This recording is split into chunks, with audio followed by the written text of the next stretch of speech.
You like anime? Due to YouTube circumstances, all our anime reactions are over at the Goosh, which is our Patreon. Over 3,000 of them. Link is in the description. A partial list is in the comment section. Bring your balls.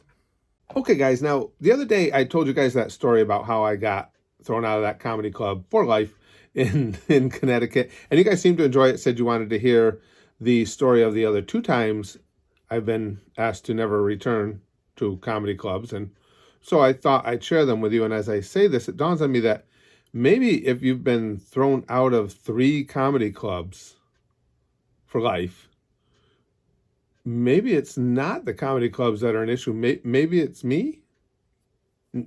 No, that's silly. Hey, first of all, I want to set something straight here, okay? Because you guys all heard Charlie up here earlier saying, Curtis Kennedy, oh, that's a gay name.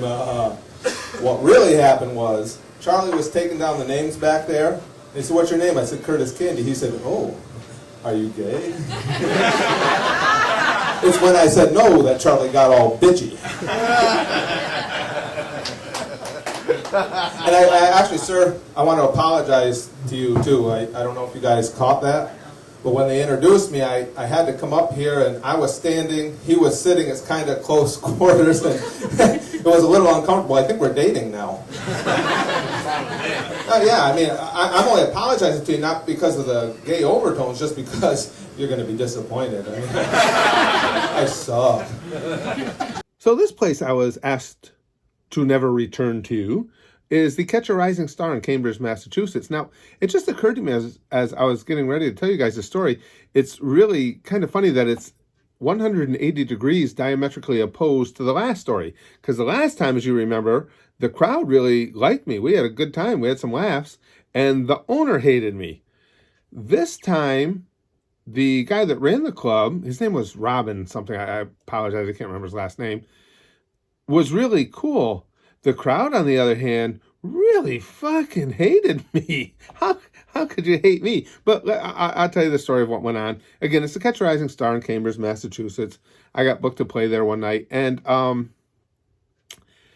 there was 4 comedians, I believe, that night. I was on 3rd, and it became readily apparent from early on that this was not only a younger crowd, it was a college crowd. They were mostly all from MIT, Massachusetts Institute of Technology, which after this night, I lost any respect I had for that institution. Dipshits. But it became apparent to me that they were only there for really hard left-leaning material. Now, I've always been centrist with politics, and I lean one way or the other depending on what I see from one side or the other. They were having none of that. It was all they wanted to talk about was how anybody that, wasn't, for lack of a better term, they didn't use this term back then, but wasn't woke, wasn't part of the in-crew, part of the echo chamber, they wanted nothing to do with you. Now, my comedy rarely had anything to do with politics anyway, unless it came up in the course of conversation with an audience, but was never pointed that direction. And certainly my stand-up, my regular material was not something they were going to enjoy. So I was almost laughing to myself as I'm waiting to go on. And sure enough, I get up there and they just fucking hated me. That's all right. Comedy is subjective. I didn't like those kids. They just struck me as snot-nosed, obnoxious, Biff and Muffy type punks. And, Hey, did you guys catch this? I come in here and I see this sign up here. It says, Poets Speak Loud. I'm sitting in my seat and I went, holy shit, I came to the wrong freaking open mic. I was scared. I wasn't going home. I drove all the way up here. I was just going to stand here on stage and go, there once was a girl from Nantucket.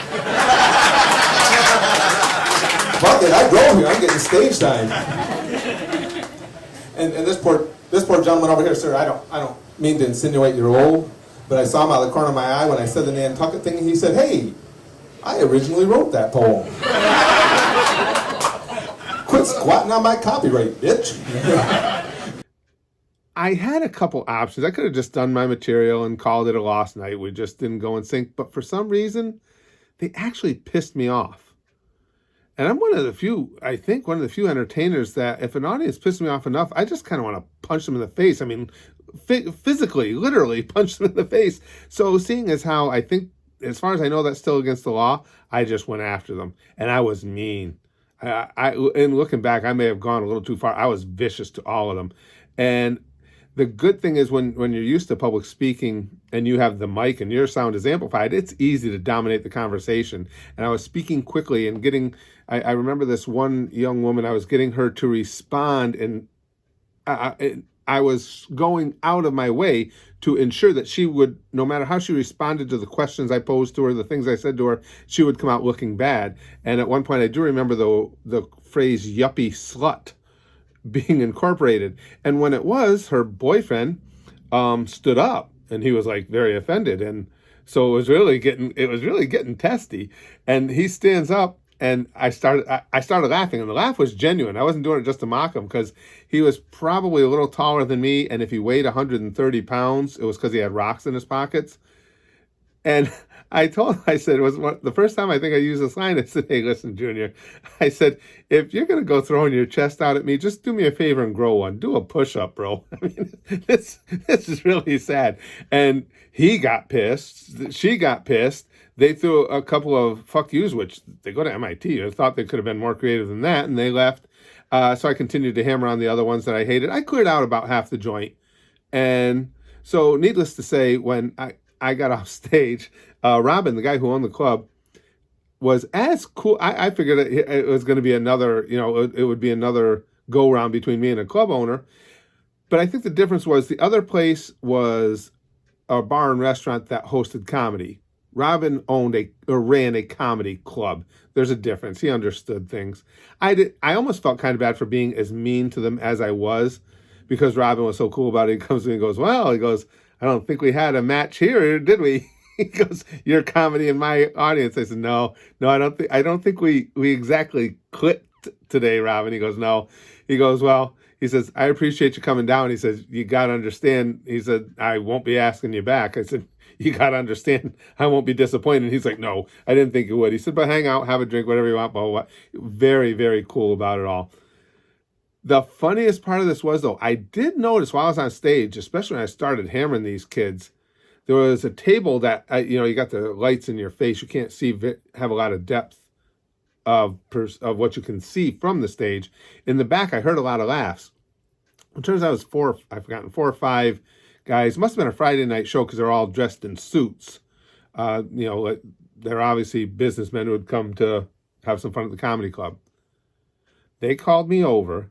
They were hysterical. They said this was the greatest night they've ever experienced at a club anywhere, because they hate these fucking entitled little snot-nosed bitch brats out here just feeding off mommy's teat to get them through their Ivy League school. They said it's all rich kids. They said they're cartoon characters. They're so over the top obnoxious, and they love me. Plus, they'd had quite a few drinks, and so they wanted me to stay, and so they're buying me drinks. I said, "Guys, I don't drink," so they're buying me sodas, and you don't want to be rude. And I enjoyed talking to them. They were nice guys, but it's like I got a 3.5-hour ride home, and it's already late. I really wanted to head home, but I sat there. I talked to them for a long time, because they were a good bunch of guys. But it was just so funny that I ended up having a really good night. I mean, Robin was cool. He paid me. He had to pay me. He was a good dude. I had fun making fun of yuppie sluts. And I got to hang out with a few guys that were really a good time. But it does count, because Robin did make it clear, and understandably so, that I would not be welcome back at the Catch a Rising Star in Cambridge. Now, I don't keep up on such things. I don't know if the Catch a Rising Star is still there or not.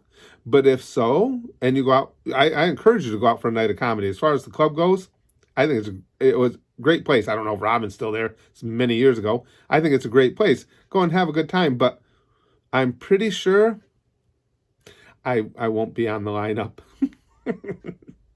Oh, and I almost forgot to mention, if you're enjoying these stories, you definitely want to show up when I post the story about the third place I was thrown out of.